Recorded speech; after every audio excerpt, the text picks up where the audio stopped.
Get the link, share, email, there, and you're up and running. Something cozy. It is.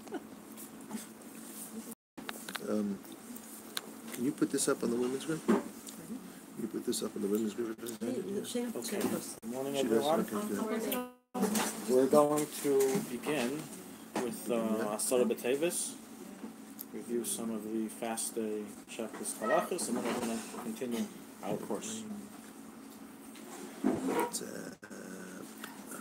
This Monday night, Tuesday, is the 10th of Tevis fast. You can do it.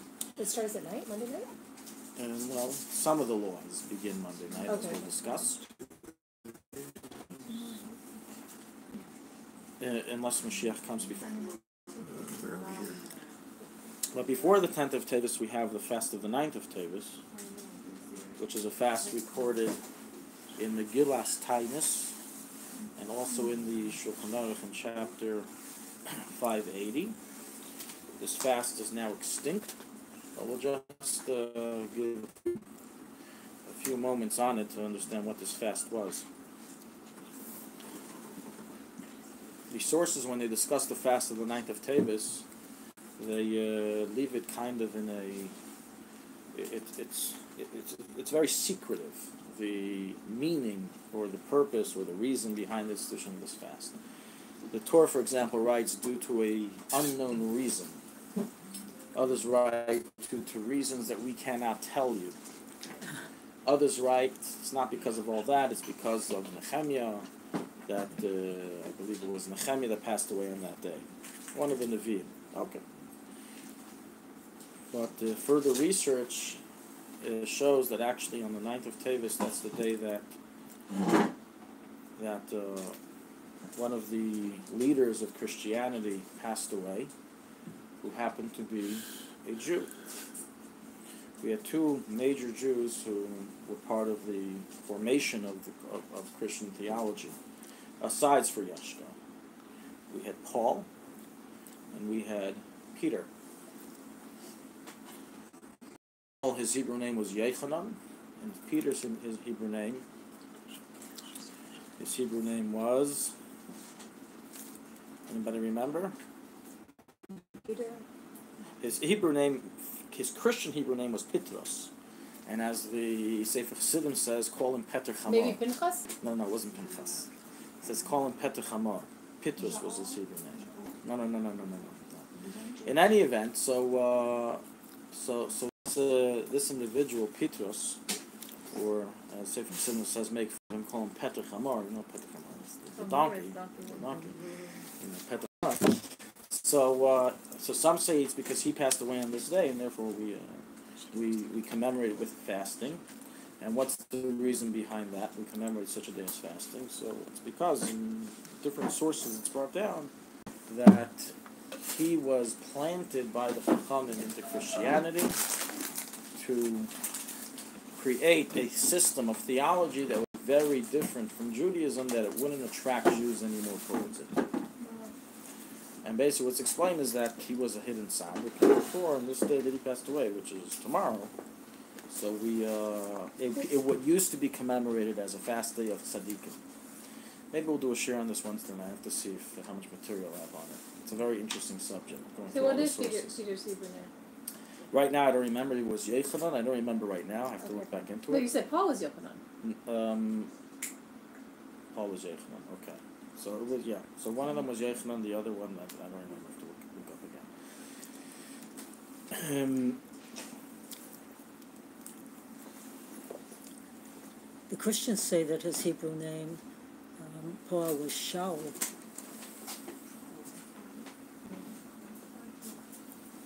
So both Hebrew names are recorded in Rashi, and I have to look back at it in Masechus Avodah Zarah to see what he writes.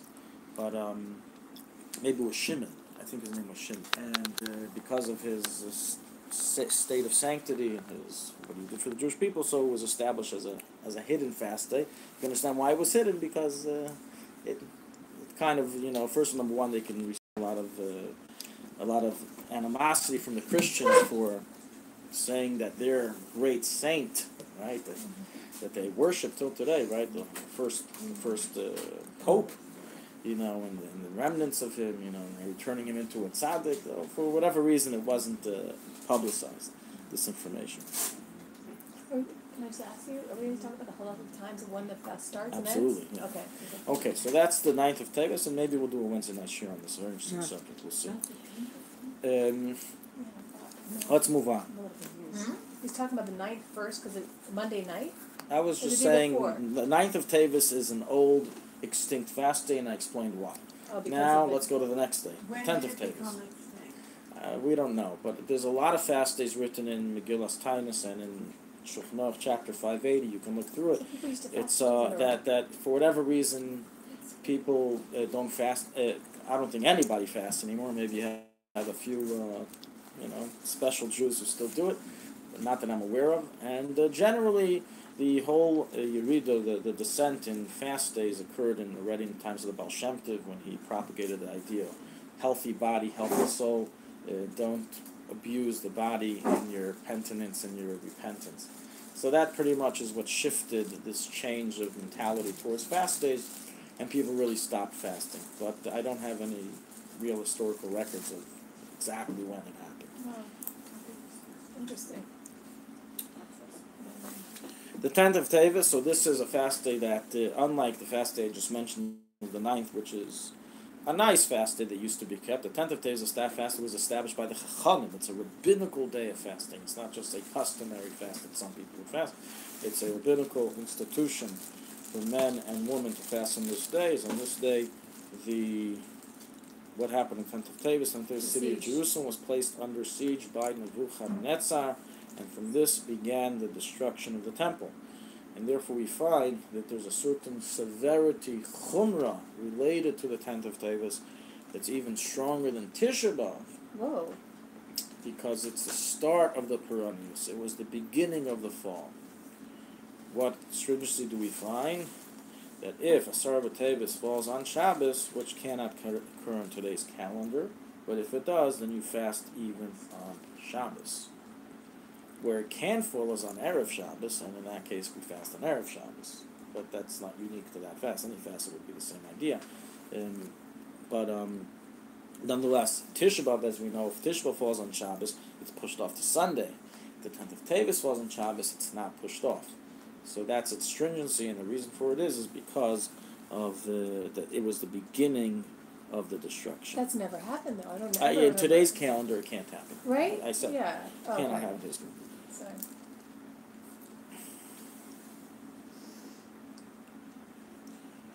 Okay, the purpose of a fast day, as written in Maimonides and Hilchos Tainus and the Rambam, is to arouse the heart in true repentance after contemplating the suffering that we experience due to our evil ways. Thus, each person should do an accounting of the soul. On a fast day, in other words, the main point is not the lack of eating. The lack of eating is just there to help bring the atmosphere of tshuva. The Mekubalim write, recorded in the Paiskin, that on a fast day a person has to be especially careful not to get angry, and this especially is relevant when a person doesn't eat. The person who hasn't eaten is more edgy, and therefore they warn that a person to be extremely careful to avoid anger on a fast day. When does the fast begin? So as all of the fasts other than Tisha B'Av and Yom Kippur, they always begin by daybreak, which is defined as Aleis HaShachar, and therefore once Aleis HaShachar has been reached, the person can no longer eat and drink until Tzeisak Echad. Even before Aleis HaShachar, if a person went to sleep for the night without intent of waking up, then once he wakes up, he can no longer eat, even if he wakes up before Aleis. He may only eat in such a case if he stipulated prior to going to sleep that if I wake up beforehand, I'm going to eat something. So it's always good to do it. A person can say, whenever I go to sleep on the night of a fast day, I'm always having intent to eat if I wake up before daybreak. What are the halach times? Right. So that's regarding eating. Regarding drinking, however, it is permitted for one to drink even if he did not stipulate and he woke up in the middle of the night before Aleis. Nonetheless, it's best to stipulate even regarding a drink. And regarding the times of Aleis HaShachar, so we've discussed this in the past, that there are various ways of calculating it. There are various opinions of how to calculate it. And bottom line, we follow the opinion that's understood according to the Alter Rebbe, which is 120 fluctuating minutes from sunrise, which is really very difficult for us to calculate because it's really 26 degrees below the horizon. It's not really 120 minutes. It's 120 minutes in Jerusalem during specific times of the year. But any other time, we have to base it on the calculation of the distance of the sun from the horizon, which is 26 degrees. So anyone who knows a little bit of, what do we call this field? Astronomy? Astrology? Meteorology. Meteorology? Okay. So That's you have once it reaches 26 degrees below the horizon, it went from 27 to 26. That is the Alter Rebbe's Eloisa Shacha, and that's when we stop eating and drinking. Now, when is that time? So you have to look at a luach that publicizes the times of the Alter Rebbe. The Chabad House will, I don't know offhand right now, I didn't look it up. The Chabad House will send emails out, hopefully tomorrow, with the exact time. We've mentioned a number of times, Chabad.org's time is not accurate according to the Alter Rebbe. We've brought this up to them time and time again, and for whatever reason, which is not understood by me, they are not fixing the issue, even though they've been made known of it. That's important. So what sant could you use? What Sant could you use? the Chabad were You can, right, so you have, so in English, I don't really know. But the HebrewChabad.org does have the accurate time according to the Alter Rebbe. So if you go on the HebrewChabad.org, you can certainly use that. Is it Hebrew Chabad.org? Yeah, it's Chabad.org IL, .il in the end. So that is the accurate time. Also in Hiskashrus, it's a weekly publication in Hebrew. They also have there the correct times. You also have Luach Kel Chabad. Luach Kel Chabad in Hebrew and in English has the correct time. The Chabad House email has the correct time. We're trying to get as many people as possible to get the correct time. And that's what we precisely told Chabad.org. You're publicizing times for Eretz Yisrael. Follow Rabbanim of Eretz Yisrael. Don't publicize a time that people are not supposed to follow. Yeah. But we're in Gullus. In Gullus, we don't always. What can we do? Some should happen. Amen.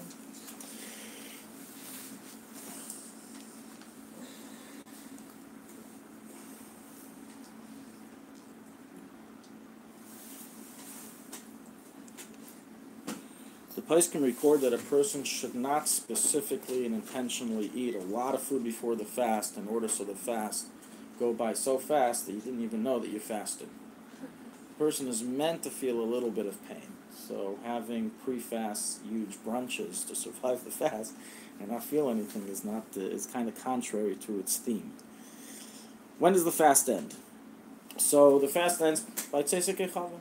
Whenever it says Tzesek Echavim, not of Shabbos we delay even more, but Tzesek Echavim, a regular weeknight that it says in the calendar when 3 stars are out, that is when we can start eating. There's a little bit of confusion here because people see in shuls people davening Ma'ariv before Tzesek Echavim, and the answer is that is a leniency regarding Ma'ariv, not regarding the fast. Because Ma'ariv you're allowed to daven even during the day technically, especially after Shkia, in a time of need. That used to be the status quo everywhere. Everybody used to daven Ma'ariv before nightfall. That was the custom. In the times of the Alter Rebbe, people began becoming machmir, and they stopped davening Ma'ariv during that time. They would only daven after Tzesek Echavim. But the status quo till then was of the world Jewry. You would, let's not forget, back then there were no real lights, there was no electricity. People pretty much were in pajamas already after Tzesek Echavim. They were going to sleep for the night and waking up for Chatzos. When we go to sleep, that's when they would start their day. So when did they go to sleep? They weren't angels that didn't have to sleep 6 hours a night. They had to sleep as well. They went to sleep as soon as it was nighttime. So the order was that they would daven mincha before Plag, and then daven Ma'ariv by Plag, and daven mincha before Shkia, and then daven Ma'ariv after Shkia. But they wouldn't for Tzesek Echavim. So even though today we don't do them, we always wait for till Tzesek Echavim to daven Ma'ariv. Nonetheless, on a fast day where people need to eat, it's already been a long time, many hours of not eating, so we're lenient to daven Ma'ariv early. Men have to repeat Shema again at night before they eat. After Ma'ariv, they have to repeat Shema again, because Shema must be recited after 3 stars are out. That's biblical. But regarding Ma'ariv itself, which is rabbinical, you can be lenient. But the fast itself, you can't be lenient on. So if a shul publicized, we're going to be davening Ma'ariv, let's say now Shkia is at 4:35. So let's say we're going to be davening Ma'ariv at 4:45, 10 minutes after Shkia. You can't start eating 4:45. You have to wait until Tzeisak Chaver. So You have to look at the calendar. Tzeisak Chaver is usually between 16 to 24 minutes after sunset. But look at a calendar. Also, you will have discrepancy between calendars with a few minutes. You won't have like 7 o'clock, 9 o'clock, right? You have a few minute differences based on how they calculated Shkia, also based on from what area they calculated Shkia. Are they counting in the mountains that block the sun? Are they not counting in the mountains? And they always like to give a few extra insurance minutes, so they're usually preemptive with a few minutes. So you'll have a few minute discrepancies. can I ask one question? Okay. What if somebody, because obviously this time of year everything's going around, colds and stuff. Right. And somebody, obviously wants to fast, but they have like this terrible cough that's like going like crazy the whole time. How do you know that's the next subject? How did you know?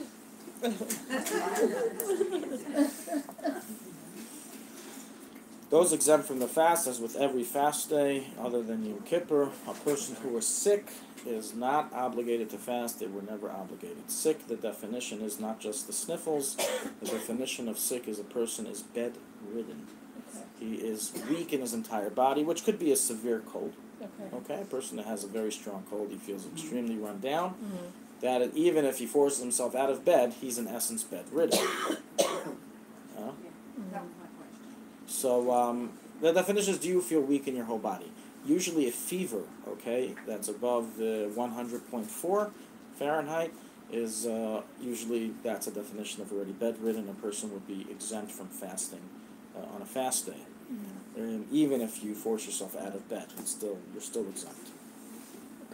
Someone who is not this level sick, but they're very weak, or they're generally frail, so the halacha is that they have to get a doctor's note that for medical reasons it's not good for them to fast, and then the Rav will exempt them from the fast. But they specifically write it shouldn't be done on their own without a doctor. Well, what happens if it's like in the middle of the fast, like let's say in the morning of, and the person becomes sick in the middle of the fast, and then he's exempt. At that moment he becomes sick. He's not going to run to the doctor. If the person says, Rabbi, I've had people call me up, they ask me like this, Okay. listen, I'm really not feeling well, can I break my fast? And it's like, well, what are you feeling? I said, I feel really weak. You said in your shir, if you feel weak in your whole body, you're sick. Well, why are you feeling really weak? Well, because I didn't eat the whole day. Well, that's what a fast is. Yeah. If you were allowed to break your fast because you feel weak from not eating, then nobody would fast anymore. Right? So obviously, we're discussing even a headache. A headache doesn't mean you feel weak. If it's a very strong headache, debilitating. Whoever has debilitating headaches, they should be safe from them. But you know what I'm talking about. They're debilitating. So you can break your fast because you're considered sick. You can't function. But a little headache is not it's not enough of a reason to break your fast. You can take a medicine. You can take Tylenol without drinking water. You can try to swallow Tylenol with your saliva, or you can crush the Tylenol into water and then drink it down, as the water now is bitter. So that's also mutter to take medicine, but you wouldn't be allowed to break your fast unless it is a very strong headache. Also, people who take pills regularly on a daily basis, you can continue doing so on a fast day. The issue is just with the water, and either swallow with saliva, or as I said, crush the pill, dissolve it into the water. It'll then be bitter, and that type of water is not forbidden for being drunk on a fast day. As all fast days other than Tisha B'Av and Yom Kippur, pregnant or nursing women are exempt, although some poskim are machmir. Nonetheless, practically today in a weak generation, we are not machmir. Okay, so pregnant nursing women are off the hook. We said before in the past a joke that was said in the name of Rav Yaakov Yisrael Fisher. Why Yerushalmi women never fast on fast days other than Tisha B'Av and Yom Kippur. So we said for 3 reasons. Either they're pregnant, they don't have to fast. Or they're nursing, they don't have to fast. If they're not either, they must be sick. Yeah. So that's how he explained it away. But the Yerushalmi, for whatever reason, they have a minhag. But if a woman's not pregnant, not nursing, not sick, obviously she would have to fast, unless they have this Yerushalmi minhag, and that's what they keep too. That's something else. But according to Halacha, they have to fast. A woman who is not nursing but is within 2 years of birth, while some place can say that within 2 years of birth you do not have to fast. This is a chiddush, this is a novelty. It is not so simple. And even though in the past I have gone with this psak, I have since then, I've since then rethought the issue and heard also other opinions, and therefore what I tell people now is that they should fast if they could. If you're not nursing, just because you're 2 years within giving birth, we don't have enough source to exempt you from fasting. Those who do, they have upon whom to rely, but nonetheless... What does that mean, within 2 years of giving birth? They gave birth less than 2. They have a child that's less than 2 years old. Oh, really? I mean, I think so. No, but that just seems like a weird reason not to fast. Oh, so the reason is because it's brought down regarding other halachas. Within 2 years of giving birth, a woman's body is weak and is broken up. Okay. Halacha views women after birth as have gone through a very traumatic, very traumatic event.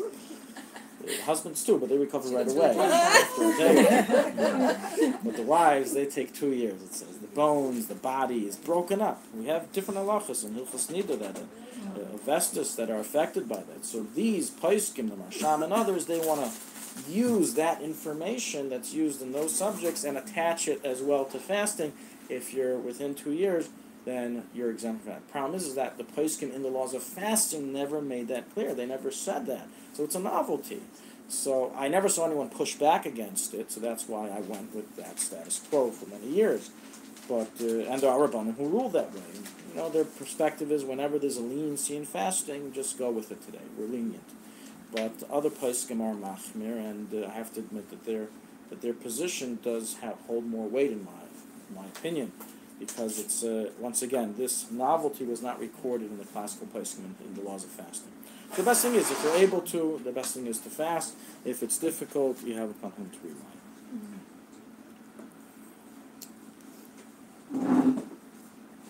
Children do not have to fast at all on any of the rabbinical fast days, and there is no mitzvah to educate them to fast. In fact, it's forbidden to make them fast due to sakana. Okay, and that applies even if they're within 3 fasts before their bar or bas mitzvah. We've said many times, and it hasn't changed, that there is no source for the statement that people grow up with, including myself. I grew up with this, that 3 fasts before your bar bas mitzvah, you have to fast. It's interesting, a story to find out who made that up and how it spread like wildfire, but it is not accurate, it is not correct. If the child does not want to fast, it's forbidden for the parents to push him to fast. Even on Tisha B'Av. Kippur is already a little bit of a different discussion, and I'm not going to go into that. It's biblical Yom Kippur. But the rabbinical fast, certainly the children do not have to fast, even if they're getting bar mitzvah the next day.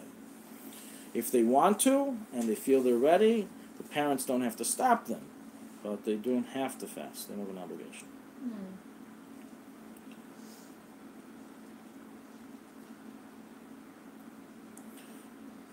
Whoever is not fasting, it's brought down that they should diminish in eating foods of pleasure. They should just eat, whatever is necessary to nurse, whatever is necessary to survive the day, but not more than necessary. Not the extravagant foods. Somebody started off their morning, and before they have a coffee, they don't even begin calculating anything in their heads. So they had their coffee, and then they said, "Wow, today's a fast day." And so now what do? We already had the coffee. No, it does happen. I get childs like this on fast days. So what do? So the halacha in such situation is you continue fasting, while there is room in Paiskim to say that you should make up the fast on another day as an atonement. If you ate or drank on a fast day, some Paiskim say that you should make it up. Nonetheless, this is not a requirement. And that is how we rule, basically. Just fast the rest of the day, and you're good. In other words, that which people think that if I already ate or drank something, my fast is over and I can then eat and drink more. No, you cannot. Every moment is part of the fast day. So even if you only fasted for 1 hour, you still fasted for some time. Which is a very big limit schus. It ends up that most of Klal Yisrael fast all the fast days. Because even non-religious, they're not eating every second. Most of the time, they're probably not eating.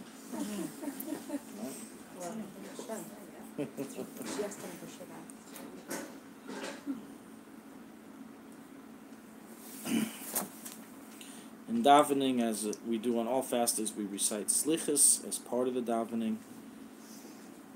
13 attributes of mercy, as we've said many times, may only be said together with a minyan, meaning 10 people are saying it together. If you're not with the minyan, they're before you, they're behind you, or you're davening on your own, then you cannot say it. You have to skip it. Somebody who doesn't fast, so doesn't say slichot? It's a good question. Bottom line is that you could say the slichas even if you do not fast. There's no prohibition to do so, and we do this all the time. Aseres Yemei Tshuva, we all say slichas or beforehand in Elul, and we're not fasting, even though it used to be that it was a fasting.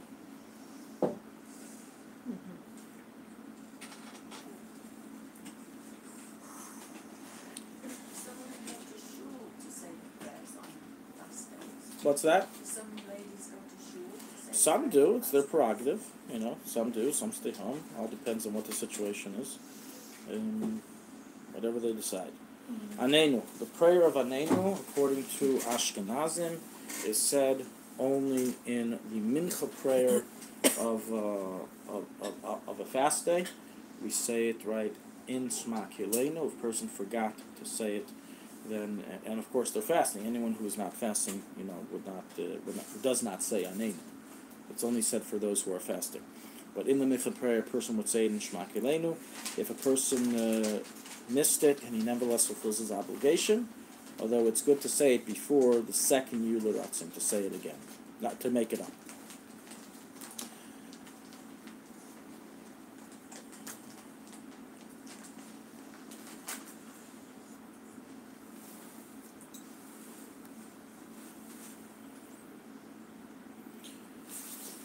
Okay, any questions? I think we're pretty much done. Oh, just some general laws. Okay, we're left with rinsing the mouth and brushing the teeth. We'll discuss that.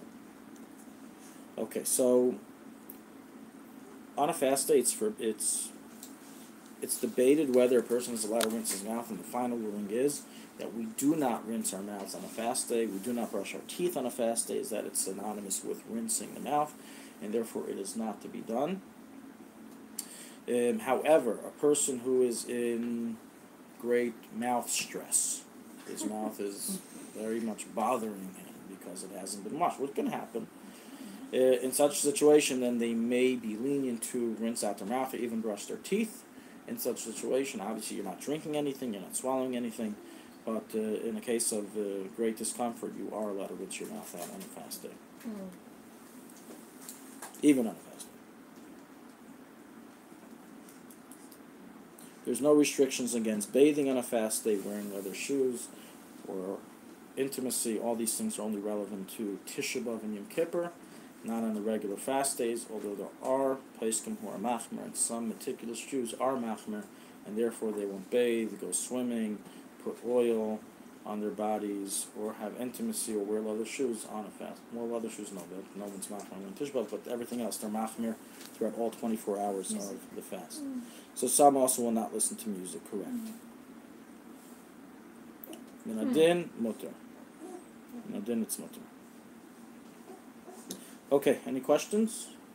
Well, I just have a comment. I think I'm one of those people who's very mouth conscious. So I usually just take a dry washcloth and clean my teeth with it, and I find that helpful. So, That's okay? again, if a person feels extreme discomfort, then they may bring water into their mouths. No, I'm not putting water. It's a dry mouth? Dry. Oh, dry, no Dry problem. washcloth. If it's dry, it's not. yes. Okay, that's not a problem. The issue, the reason why it's usher is because A, you may come to swallow, but B, perhaps even tasting is like eating. That's the question. Maybe perhaps regarding a fast, tasting is like eating. So therefore, when you're putting it in your mouth, you're tasting. Okay, so that we l'chatchila avoid. But if it's, as I said before, in case of discomfort, certainly a person is allowed to be makel, a person is allowed to do so. Okay, we were up to, in our series, Women's. halachas relevant to women, which happens to be a lot of halachas, which are women and men, and we're going through all those details. We were in my book in chapter 6. This is in the Shulchan Aruch in chapter 3, going through the laws of. Chapter 2, going through the laws of getting dressed, etc. We went through most of those halachas. We're just going to complete some halachas that are recorded there. For those of you who have the book, congratulations to all those who bought. Page 144. What's this book called? Awaking Like a Jew. It's all women's halachas in It's a there? really good book. I use it all Oh, the it's time. all. Generally, Oh, it's really good. wow. There's a name of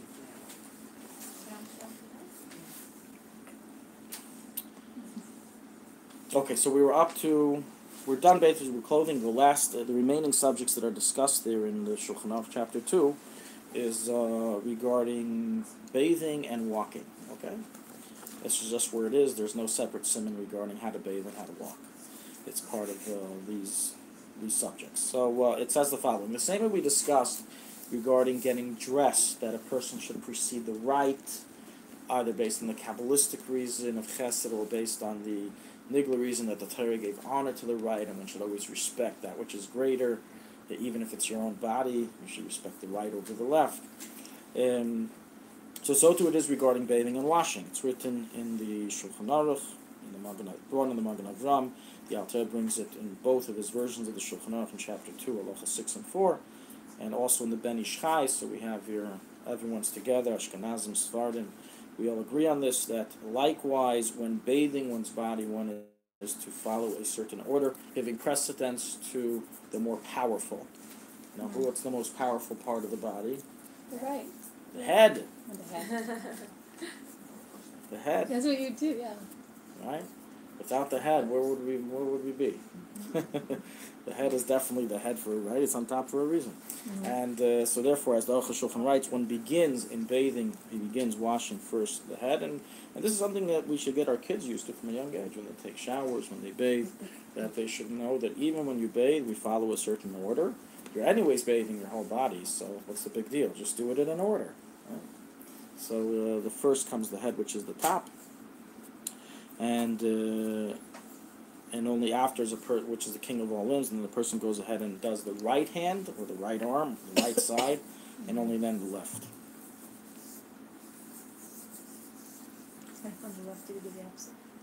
So we already discussed in the past that lefties, for many reasons, are in trouble, including here.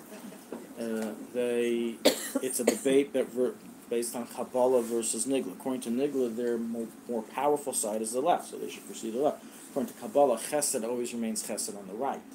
And that's why you can understand why their lefties are viewed as a little strange, because their Gvura is their main part. Their Chesed. I don't know how that, maybe someone should write a psychology book on lefties. I heard they're like really smart lefties. More creative. More creative? Yeah.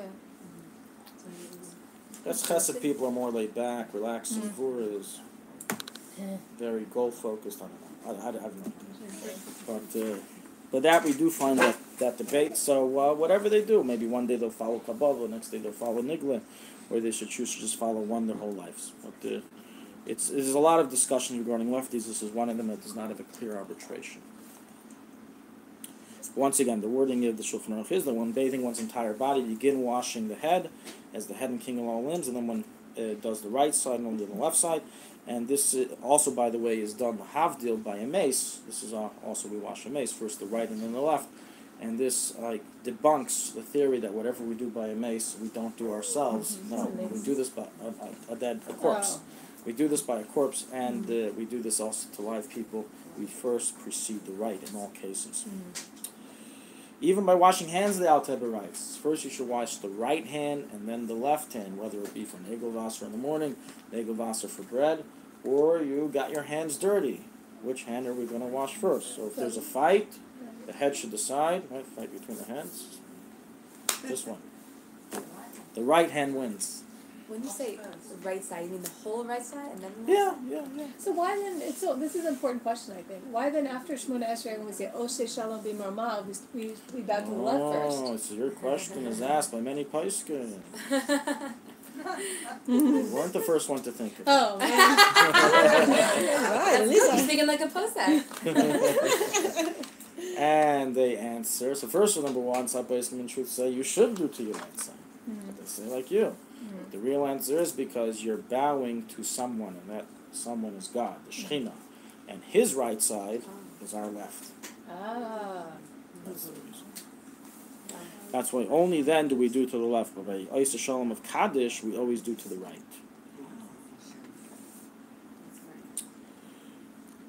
Not just in case anyone needs an extra push to adhere by this, the Alter Rebbe records one should avoid bathing with very hot water, as it can cause skin to sprout in leprosy. Aside for getting a first or second or third degree burn. I guess back then it was, maybe even today, you have spa treatments where you burn the skin off the body. I have no idea, but this was seemingly common back then, that people would get skin, they would, want to get new skin, so they would burn the epidermis, the first layer. Well, if you sit in a real hot spring, yeah, you will burn your first layer of skin, possibly second and third. You said to take the top in your left hand and wash your right hand first. We always wash our right. We always precede the right in washing. Yeah. Wash the right Well, when we're washing Egelwasser, so it says that you always bring from Chesed. So you put it first in your right, hand it to your left, and then tell the left to pour on the right. It's a good thing they don't have a mind of their own. Just imagine every morning getting into fights, right? Baruch Hashem. At least something is nullified. But the same applies when applying oils or soaps or creams, like suntan lotion or hand lotion. The person should first do the right and then the left. Again, this is all matters of adherence to push the idea of the respecting the right, and is really pushing more respect in society. We grow up with the idea of respect. We respect elders, we respect sages. We today respect, I think, is something that doesn't exist anymore. There's no such thing as respect. But this is something that we're already brought up from a very young age, that even our own body, you need to respect the higher parts. A question of clarification. Ariella said the whole right side you wash, or you write the right arm and then the left arm, and then the right leg and the left leg? So it doesn't... Or the whole the right Lashon side? in the Shulchan Aruch is the right arm or hand and then the left, and maybe that's specific to the top part of the body, maybe not. I know in Tara, we do the entire right side and then the entire left side, but that's also good. That's for technical reasons as well. You have to turn the body over, whatever. But it could be here. You first do the first half of the body and the other half. It doesn't specify.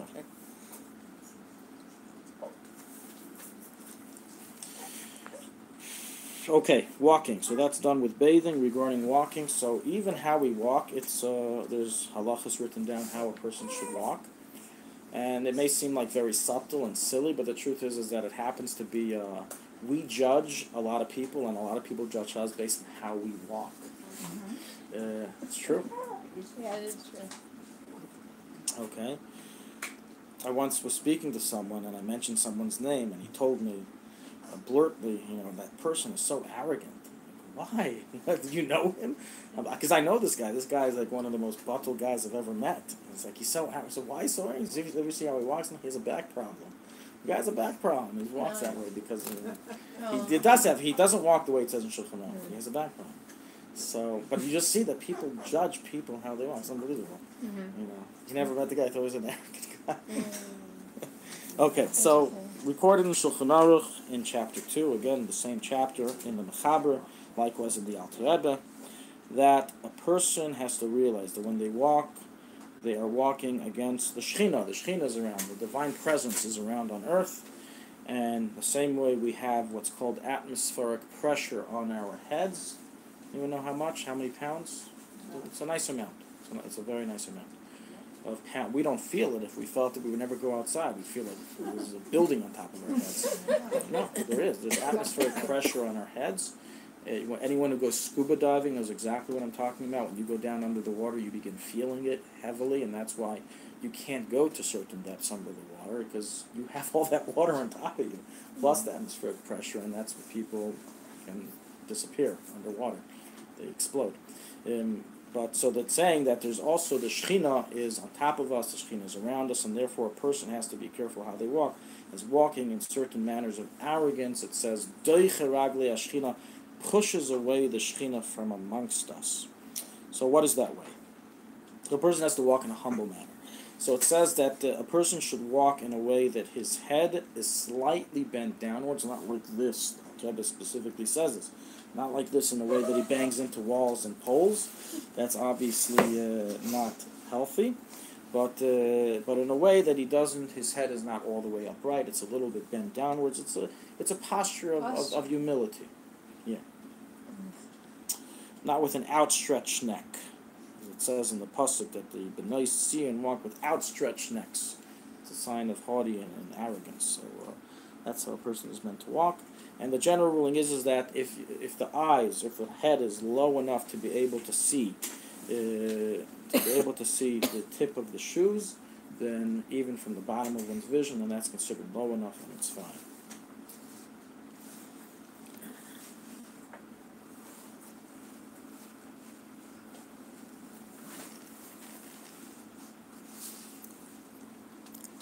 The Rambam records, so that's written in the Shulchan Aruch. The Rambam records that a person should not walk very slow. First of all, number one, you create tremendous traffic in small streets. We see this in Sfas all the time. Like, only in Sfas you can say, I actually came late to a class because there was a guy in front of me. What do you mean in front of you? Like a car? No, like a person walking. Because we have very small sidewalks. Very thin sidewalks. So you can't cut them off. So you're stuck. It's a one-way sidewalk.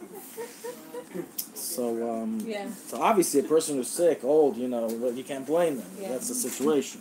But otherwise, a person should not walk in it. Here, the Rambam's reasoning, because he says that it's arrogant to walk very slowly. I'm not exactly sure why, but I mean, when he says slowly, he means like putting one foot to the other foot like this. Also recorded is that a person should not run in public, as they look like a very odd and eccentric individual. Like in the airport? That's something else. When you're running, everyone knows why you're running in the airport. Oh, does it have to do with Sidious? No, nothing to do with sneeze. It has to do with it's eccentric to see someone running. It is. It's odd. It's odd to see someone. I mean, when you see someone running in a football game, we understand why he's running. But you see somebody running. I mean, if you need to run to catch a bus, you catch something. It's okay. But so I'm saying we look at it as the exception. The exception become the rule. Also, to run for exercise purposes, to go jogging, that's okay. It's understandable. But otherwise, it says a person should not. Basically, a person shouldn't act in public in an eccentric way. A person shouldn't say, "Well, time, who cares what the world thinks? I'll do what I want." In fact, I'll do the opposite of what people want. So, I'll act eccentrically. There was a Hasidic group that did that. We discussed this. The Talk group of the Hasidim of the Avram Kalisker, and they were very much shunned and banned by the Maggid. So, a person has to take into account, how a person looks in public, and not to do eccentric things. The only time that it's mutter to run, it's brought down, is for the sake of a mitzvah, such as Erev Shabbos, you're running home. It says then you're allowed to run, and in fact, if you bump into someone and damage his vessels, you don't have to pay. That's for Ashkenazim. Sephardim do have to pay. So what happens if a Sephardi knocks into an Ashkenazi's vessels? He's in trouble. If an Ashkenazi smashes a Sephardi's vessels Erev Shabbos, he's good to go. What? I didn't hop that. It's the machlekes and paiskin. No, it's a real machlekes. Really? Will they damage something of the person when they're If running? while running, he says you have permission to run Erev Shabbos, and people should be aware. So don't leave your stuff in the middle of the way on Erev Shabbos. Interesting. Yeah. It can happen. A person left his, a person put down his drink that he just bought by the sidewalk for a second. A guy Erev Shabbos, so you have to buy me a new drink. So, no, I don't. I'm Ashkenazi. Wow. Interesting. You could also say you should watch where you're putting down your stuff. That's another issue. Okay, in any event. So I'm not passing here regarding Teshuv Mish, but if this ever happens, bring it to a run for a decision.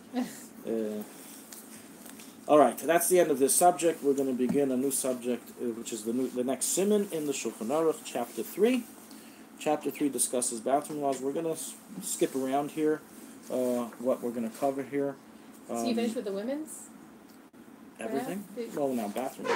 In all, most of these halachas, there's no difference I in men have a and question. I don't know if you One want me to do it second. to In the most of end. these halachas, there's no difference in men and women. Okay. If there is, that's what I'm here to explicitly mention. That. Okay. But unless I do, there is no difference.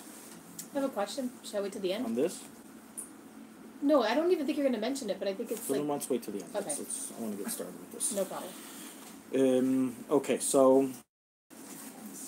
it's recorded in the Shulchan Aruch that prior to davening, a person is to, man and woman, the person is to go ahead and do his needs. He should try to always go to the bathroom beforehand, so it doesn't have to come up during the davening.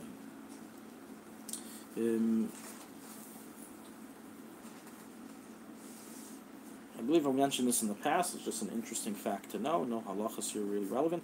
It used to be that before we used the bathroom, we would say a prayer called Hiskabdu Mechubadim. The full prayer is like this: Hiskabdu Mechubadim Kadoshim Esharsei Elyain, which translates as, "My dear heavenly escorts, please be honored by waiting here for me, and guard me and help me, and wait for me while I'm in the bathroom until I go back out." And the reason for this is because we all used to have bodyguards, and those bodyguards were angels.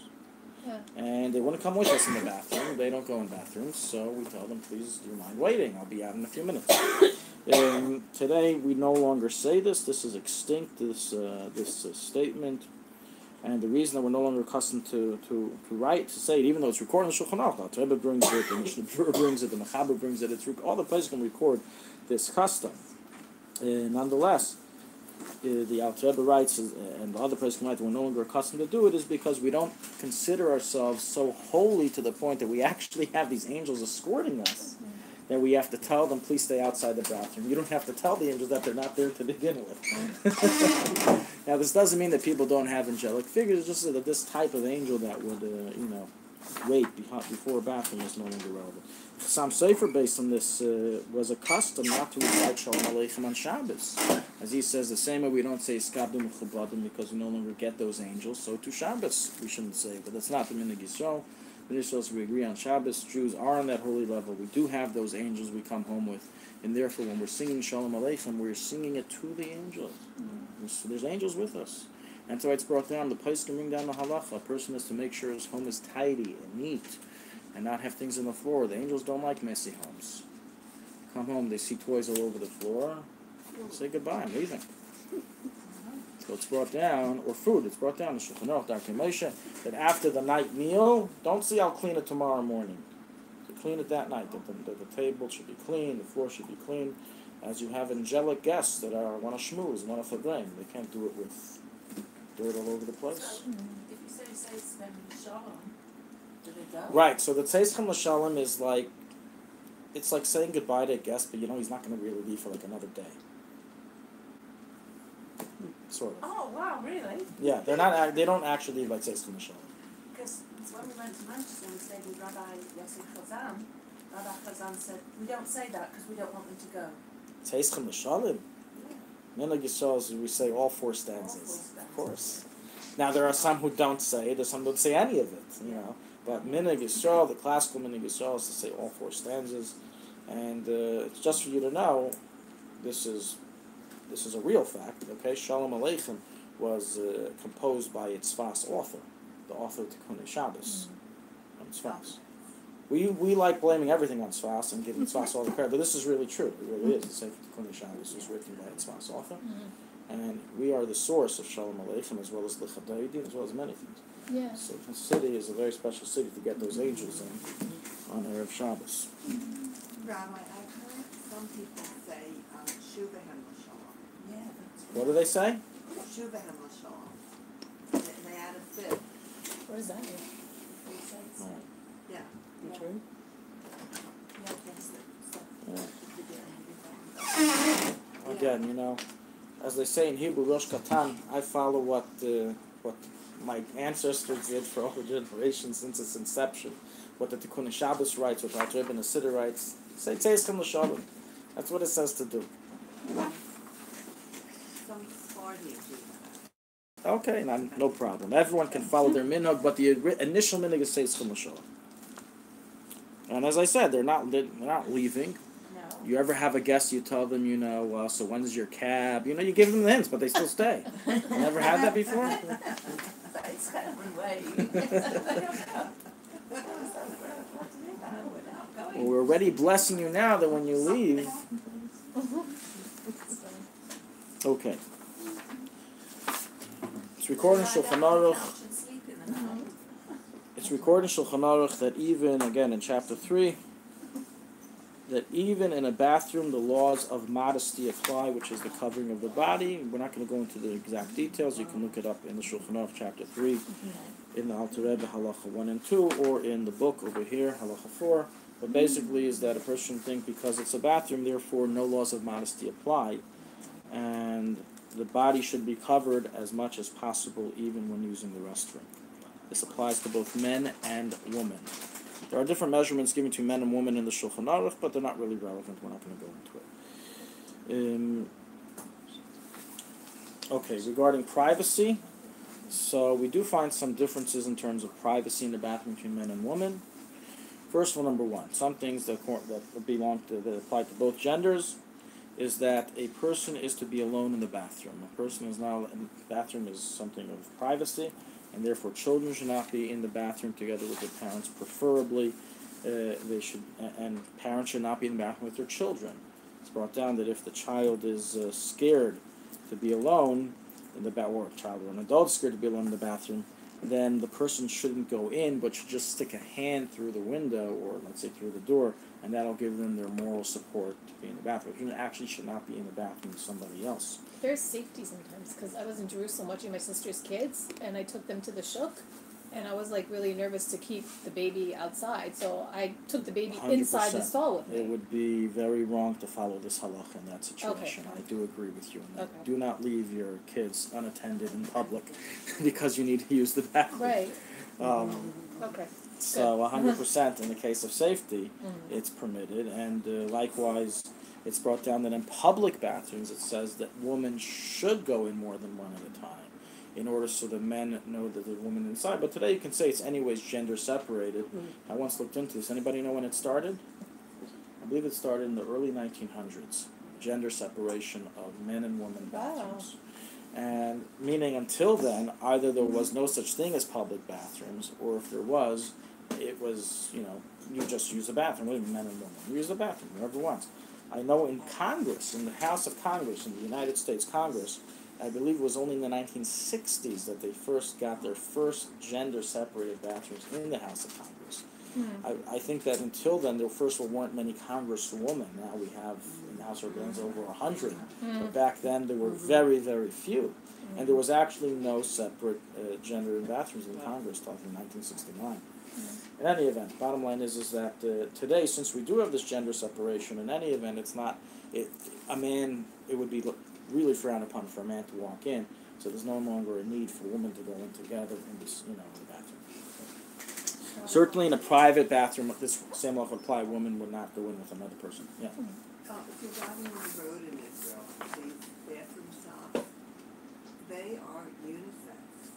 They're just terrible. Really? Yeah, I've seen that they're separated, but maybe different stops are different. Almost every stop now has a certain restaurant.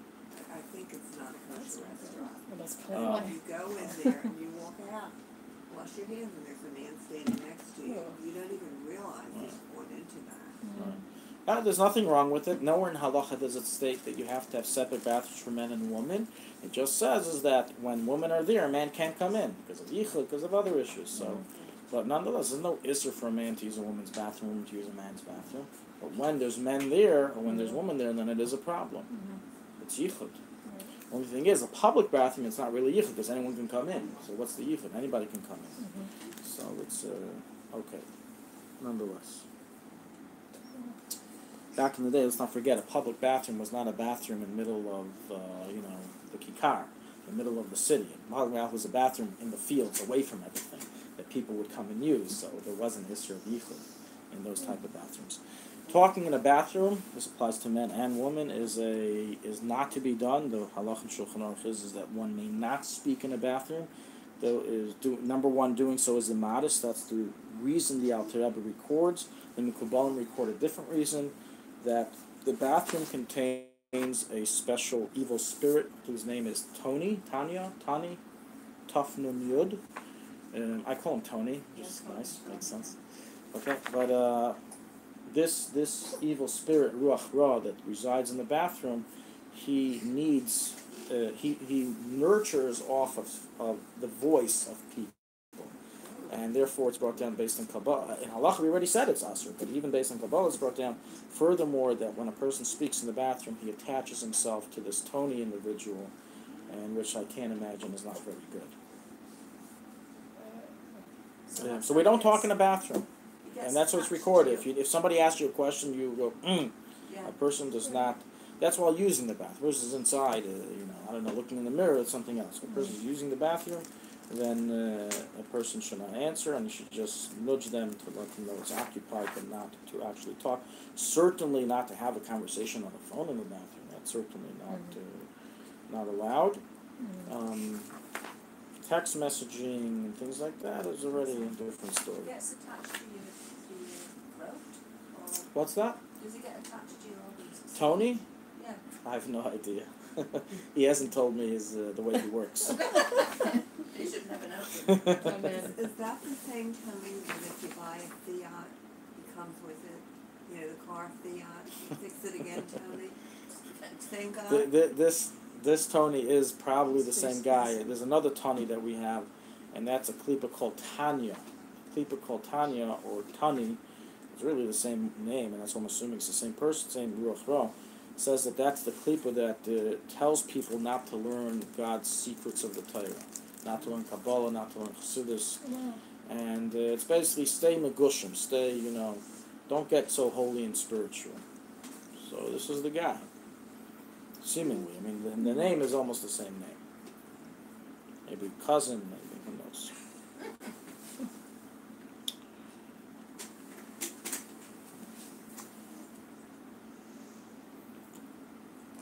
This is, by the way, mainly for Jews. Goyim, they can speak in the bathroom. We don't have a problem with Goyim speaking in the bathroom.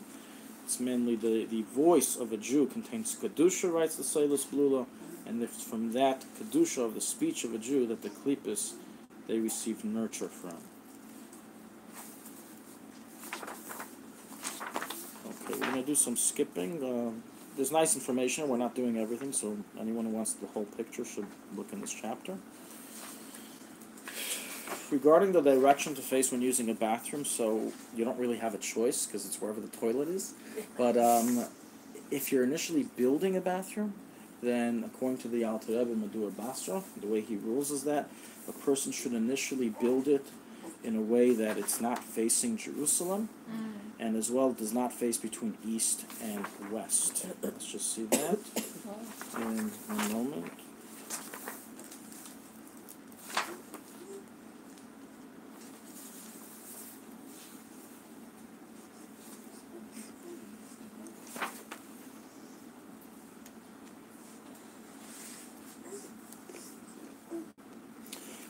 So the Alter Rebbe writes like this in the second version of the Shulchan Aruch. This is a novelty of the Alter Rebbe. It's not recorded in this first version. It's on page 154 if you're looking. Okay, it's in C, page 154. So he writes like this: upon building baths, initially proper, if possible to tell your the installer of the toilet to position the toilet to be facing south in areas north of Jerusalem. It should be facing south. Meaning that the point is that the back of the person should not be facing Jerusalem. So if it's facing towards south, it means the front of the person is facing Jerusalem. The problem here is where the back is facing. So if you're north of Jerusalem, it faces south. If you're south of Jerusalem, then you would be facing it north, and always not east to west. It should be installed from north to south.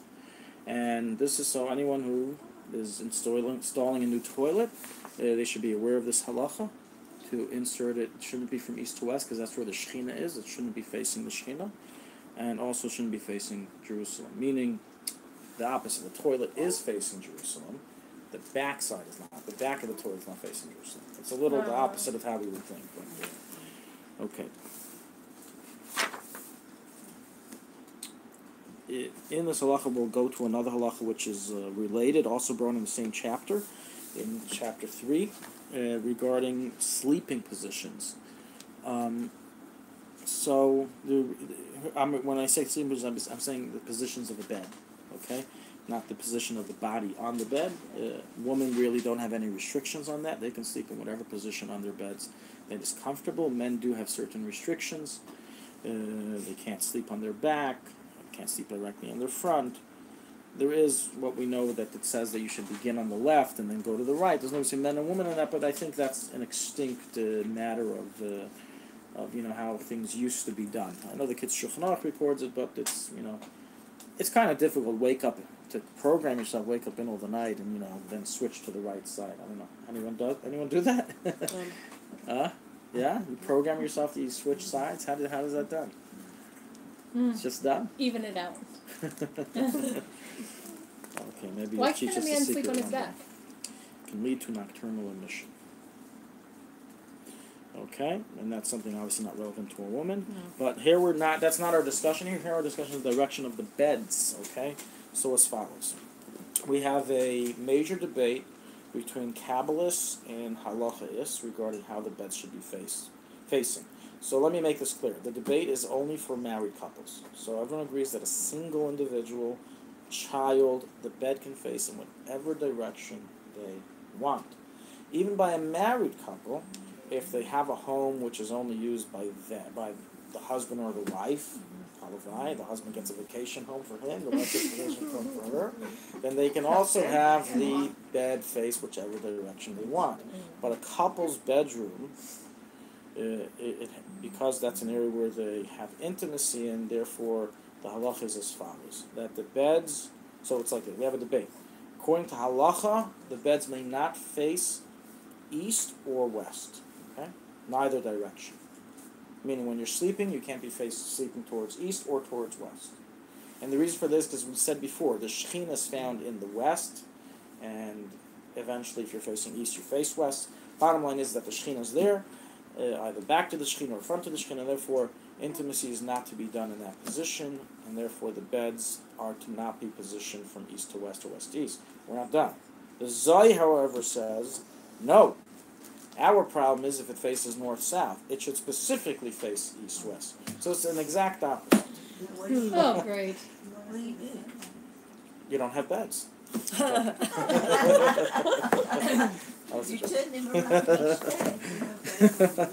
Well, here in Sfas, you have a big problem. You have Yosef Karo here, you have the Rashbi not too far, the Rizal not too far. It's a big problem here in Sfas. No one's going to be happy with it. Bottom line is like this. The halacha that we rule is of the Alter Rebbe. He writes like this: just as it is forbidden for one to face east or west when having a bowel movement, similarly it is forbidden to sleep facing east or west with one's wife together in bed when one has intentions to have intimacy. Thus one must align the bed to face from north to south or vice versa. According to the... This is according to the halacha. This is the ruling of the Mechaber, of Rashi, of the Gemara. Okay. And then we have the Zohar. And the Alter Rebbe finally concludes it's proper to be careful in the above, even when his wife is not with him in the same bed, meaning they're not sleeping together. So basically, the bed should always be aligned that way, and that is from north to south. Okay, the head by north and the end by south. That's not the most important thing. The most important thing is that it shouldn't be from east to west or west to east. What part is going to be north? What part is going to be south? That's the chatchil. If you're able to, then the head should be north and the feet should be by south. We've mentioned already a number of times. I'll mention it again. There is no need to be particular that the bed does not face the door of the room, that your feet don't face the door of the room. Those who have such a tradition and they want to keep to it, no problem. But it's not part of Jewish law. It's not halacha. So you don't have to do that if you don't want to. Now the Alter Rebbe concludes, let me just finish, that if you're not able to easily align the bed, and it happens sometimes, you have rooms, not all of us are living in mansion rooms. We have sardine rooms, so there's no way to position the beds from north to south. It's not possible. The only way they'll go in is from east to west. You have no choice, you have no choice. In such a situation, but the way the Alter Rebbe writes it, though, is like this. If you're not able to easily align the bed from north to south, then there's no prohibition to do it from east to west, as that is how the Zohar rules, and in that case you can rely on the Zohar.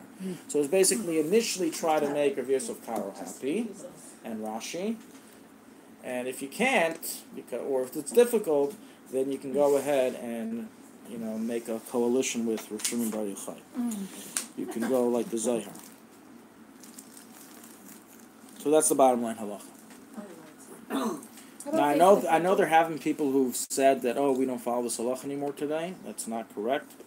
You do follow this halacha today. And initially, when you set up your beds, it should be set up in this position. If anyone hasn't done so, you can now take a look at your bedrooms, figure out the directions, and if necessary and if possible, easily attainable, to switch them to be from north to south and not from east to west. Your head shouldn't be facing the front door, isn't that right? Well, that's what I just said before. Oh, I missed that, sorry. First of all, the ones who say that it's the feet shouldn't be facing the front door, not the head. And the reason is because the reason that they give is because by a mace, Rabbi Yehuda Chassid writes that a mace, we make sure that its feet faces the door, as that's the way of exiting. Okay. Some people want to follow a tradition that whatever we do by a mace, we don't do by the live person. We already said it's not a halacha, and you don't have to do that. Okay.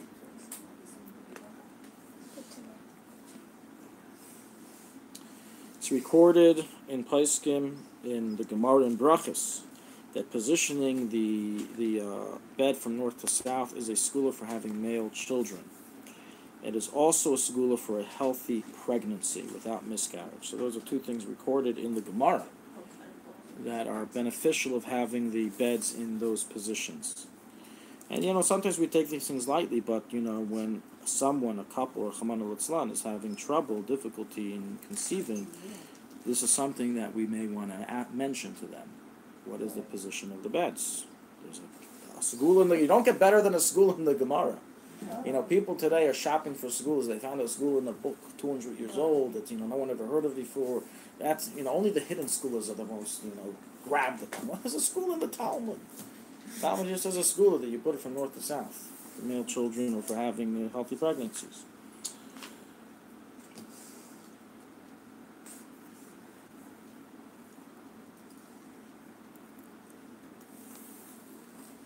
Okay.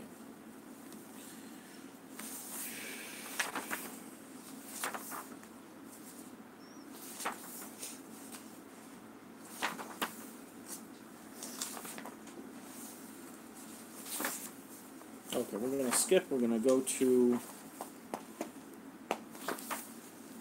the halacha regarding not to delay one's bodily needs. So there is a prohibition called Bal Tashakzu, which basically means don't abominate yourselves or don't make yourself repulsive, which is used in halacha in various angles. Like, for example, a person is not allowed to eat food from the cat's plate, cat bowl or dog bowl. Don't use that bowl for eating. The truth is, what's really brought is the potty. I didn't want to gross anyone out, but that's really what it's saying. Don't do repulsive things. It's called Baal Tashakz, and now do repulsive things. I'll give another example, not to scare anyone off from the class or from the audience of the internet. It's the whole discussion regarding if urine is kosher according to halacha, and the Shach concludes that that urine is not, whatever you want to say, it's for sure asur due to Baal Tashakzu, it's nafshei seichem. So there's an issur Baal Tashakzu.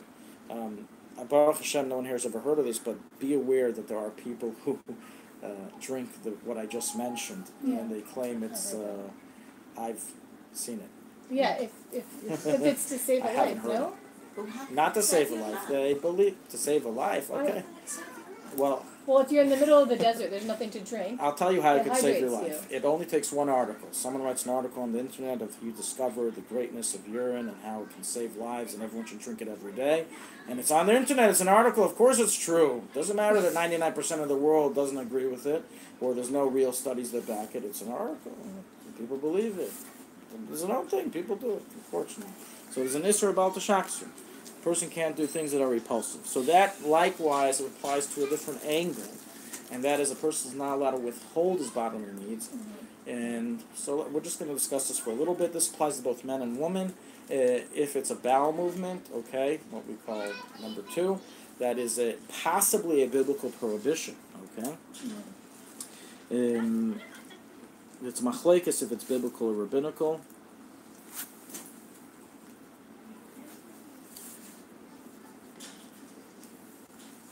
practically, the way the Alter Rebbe rules is that it is a rabbinical prohibition, but nonetheless, either way, it is forbidden to be done, and that's both by, number one, number two, urine or bowel movement.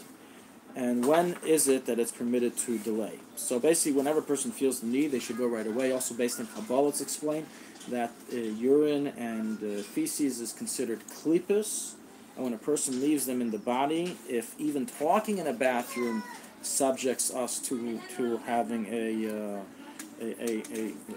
joining toni in our body, so certainly having this feces in our bodies without delaying, withholding it from going is problematic. The only time that a person is allowed to delay is for the purpose of what's called kavod habriyos. So if there's no bathroom available, you're allowed to delay the needs until you get to a bathroom. And even though you're withholding, nonetheless, it's for a purpose. So that's okay. Another example, let's say a person's in the middle of a speech, and it's kind of strange in the middle of the speech. Oh, by the way, give me 5 minutes, I gotta use the restroom, and then come back. So in that situation, it would be permitted for a person to withhold himself, even though he's transgressing about the shaksu, as for the sake of Kveit Hadriyas, we sometimes even allow biblical prohibitions, shevatat, certainly by rabbinical prohibition. How do you spell this? Baal to shaksu, it's Beis Lamed, Baal. To shaksu is Taf Shin Kuf Tzadik Vav. Do not abominate yourself. Do not repulse your body.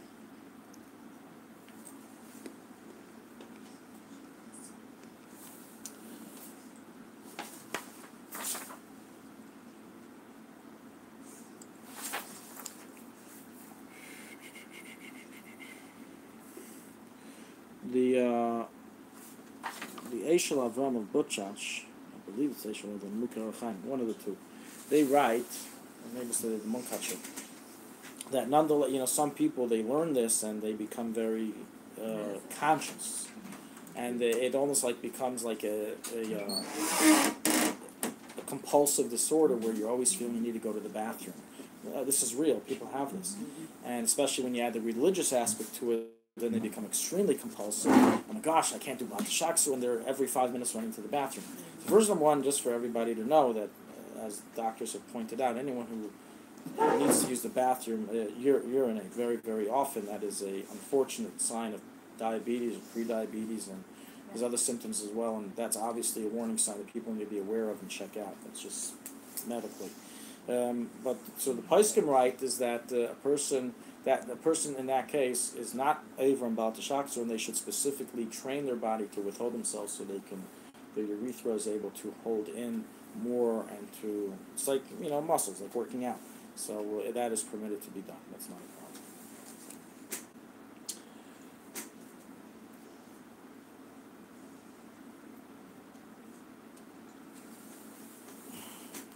Chesed Avram writes, this is without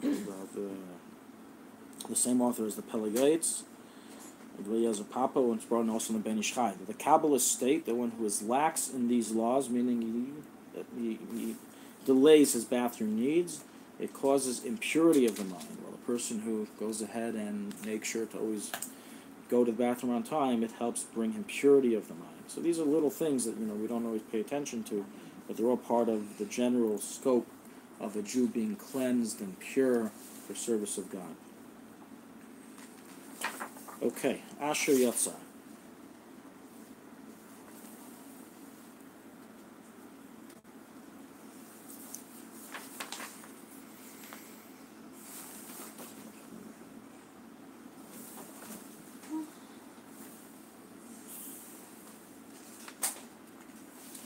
Okay, so a few halachas regarding Asher Yatsa. Says we know Asher Yatsa is said after every time the bathroom is used. There is no measurement. So not to be confused with a food where you have to drink a certain amount or eat a certain amount. Even if only a little amount left the body, a person is obligated to thank Hashem and say the blessing of Asher Yotza. And if a person says, well, I know in another hour I'm going to have to use the bathroom again, it doesn't matter. You still say the bracha of Asher Yotza after each time. Only a person who's suffering, unfortunately, from diarrhea and the like, where he knows that it's just a constant faucet, then they would not say it until it's over. So it's brought down. The special halacha on someone who is attached to a catheter. We should never know of such things, but by then they have the problem because in essence they're never really going to the bathroom. They're always in a constant state of urination, drop after drop, and therefore the halacha is that they would say it only in the beginning of the day, obviously not while urinating, meaning while it's not attached in the beginning of the day, and that would cover the whole day. Regarding if you forgot to say it, how much time do you have? So there's a number of opinions on this, of how much time do you have to say Asher Yatzar. Everyone agrees that Chatchila should be said right away. Nobody likes it when, you serve them something, and then an hour later they say, oh, by the way, thank you. You got served a cup of coffee. You say thank you for the cup of coffee. Often, by the way, we end up forgetting. That's just how it is. When we don't do it right away, we forget. So it's always a good idea to say Asher Yatzar immediately after the Hana, after my gosh. the benefit. Okay. What happened? No, it's It's okay. Oh, They're friendly. No, it's cute. okay. So, in an event that a person did not say so right away, we have a different opinion. Some poskim say that you have a half hour to say it. This is really the Sephardi approach. The Sephardi approach, the Kaf HaChaim, Chesed Alaf, and they say you have a half hour. Rabbi Yosef and those who follow his rulings, they give you 72 minutes. According to us, bottom line halacha, there is no time limit. It's not like food where you can only say the after blessing till it's digested. By a bathroom pleasure of the benefit of going to the bathroom, that person has to always thank Hashem for it, to the point that there's a discussion, and some places can even rule, including the Mechaber and Shulchan Aruch, that if you went to the bathroom, forgot, or for whatever reason did not say the after blessing of Asher Yatzar, went again 3 hours later, and then you remember, oh my gosh, I didn't say the previous time, you say it twice in a row. Oh, wow. That's how the Mechaber rules. Now, this is another classical example of a case where we see even the Sephardim don't always follow the Mechaber in all cases. So, Baruch Hashem today, most people are, mature, and they understand that Ashkenazim have their way of ruling, Sephardim have their way of ruling. But so once in a while you meet those people who say, no, everyone has to follow Maran, everyone has to follow Mechaber, so there's a whole bunch of ammunition we have towards them and say, oh, by the way, do you say Asher Yatzar twice if you got this? Oh, we don't half hour already, we don't say, well, you don't follow Mechaber, you don't follow Maran. So what happened? Oh, well, that's an exception. Okay, so we also have exceptions. If you have exceptions, we have exceptions too. Is there an Indian to read it? I've heard once before that it's important to read, even if you know it in your head, you should read it. Is it true? In general, with a blessing, it's always good to read it inside rather than rely on saying it bal peh. Seeing the words, Oisius Me'iris, it helps shines into the mind.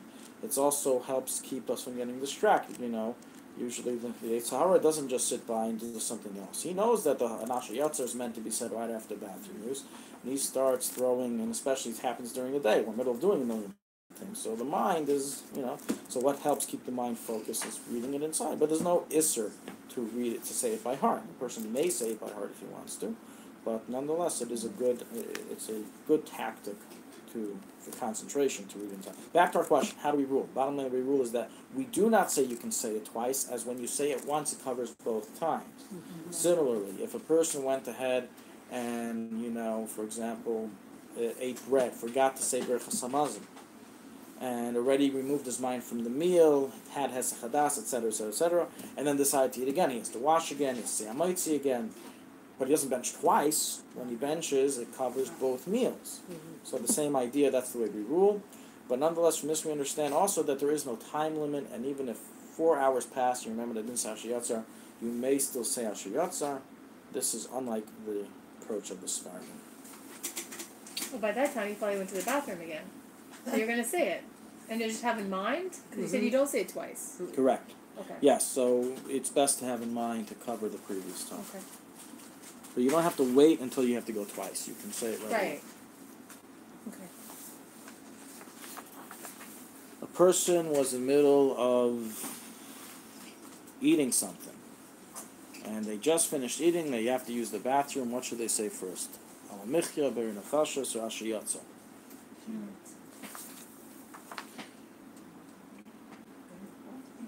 So the Alter Rebbe rules that Asher Yatzar is considered tadir, more common, in chapter 7, Halacha 7. Therefore, Asher Yatzer comes first, and only afterwards would a person say Bari Nefashis or Birchas Hamazon, whatever else it is. It is customary to stand while we recite this bracha of Asher Yatzar, even though min hadin it may be recited sitting. The custom is to stand, and this is a general custom by all blessings of praise, like Birchas HaShachar. We are accustomed to stand for when we praise Hashem. A person who went to the bathroom after saying Hamapil at night should say Asher Yatzar. You shouldn't say, well, anyways, tomorrow morning I'm going to use the bathroom, say Asher Yatzar. A person should say Asher Yatzar right away, even though he already said Hamapil.